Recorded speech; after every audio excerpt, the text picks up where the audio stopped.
আপনি ঘুম থেকে উঠেই যখন ঘুম থেকে ওঠার দোয়া পড়বেন, আপনার অলসতার প্রথম গেট খুলে দেয় কে?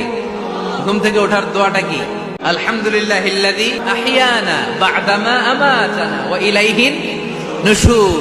প্রশংসা সে আল্লাহ, যে আল্লাহ আমাদেরকে লম্বা একটা ঘুম শেষে, মৃত্যু শেষে আমাদেরকে ঘুম থেকে উঠালেন। এই দোয়াটা পড়ার সাথে সাথে শয়তান যে তিনটা গিট মারছে, ওই তিনটার একটা খুলে দেয় কে?